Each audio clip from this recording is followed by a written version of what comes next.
Few weeks ago, Clarissa Ward from CNN broadcasted a Syrian prisoner rescue from Damascus.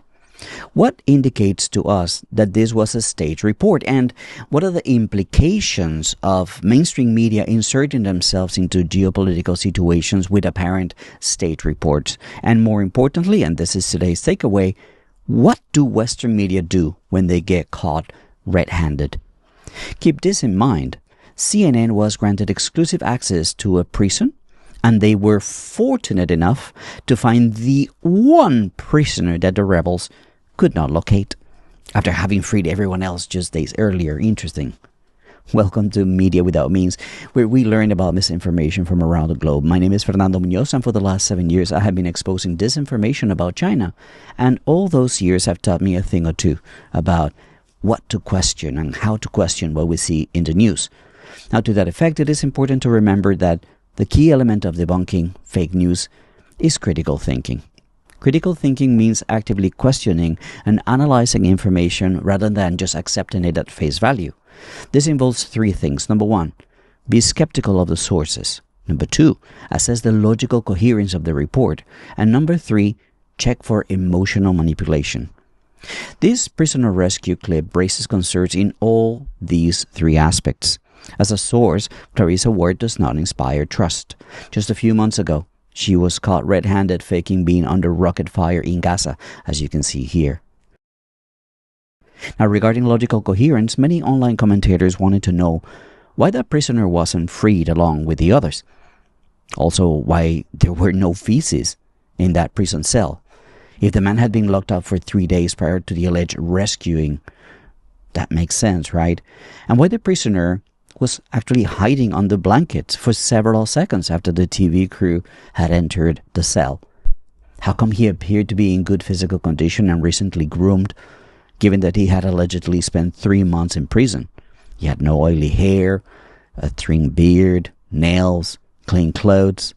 And remember, allegedly, he had been without food and water for 3 days, meaning he should be showing signs of dehydration. Dry lips, dry skin, sunken eyes. Why was he showing no signs of dehydration? Also, his eyes would not be comfortable looking at the sun after being in darkness for so long. But more interesting than any of this is how come the first thing that this man does is give Clarissa Ward an interview, even before receiving medical care? Perhaps more relevant are the questions about the third aspect of fake news debunking, which is the emotional manipulation. Why only one news agency, CNN, was invited to the prison, but no other media, no AP, no Reuters, no AFP? Well, you know the answer.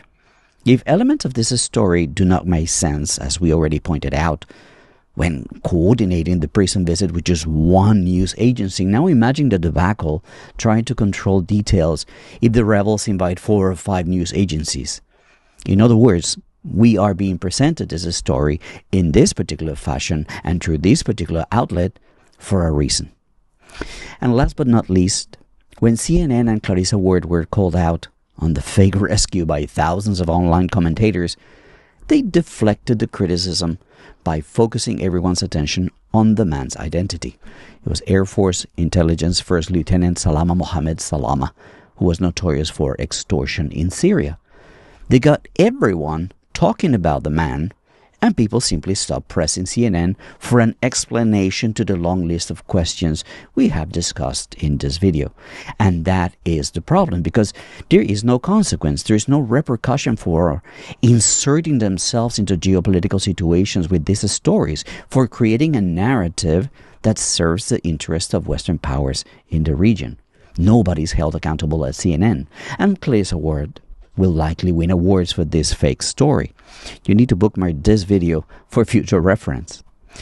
Alright friends, if you learned something from today's video, make sure to like, comment, share, and follow. And if you want to help me make more videos like this, consider supporting my work by clicking the link in the description of this video or by using the QR code on the screen. Take it easy, and bye for now.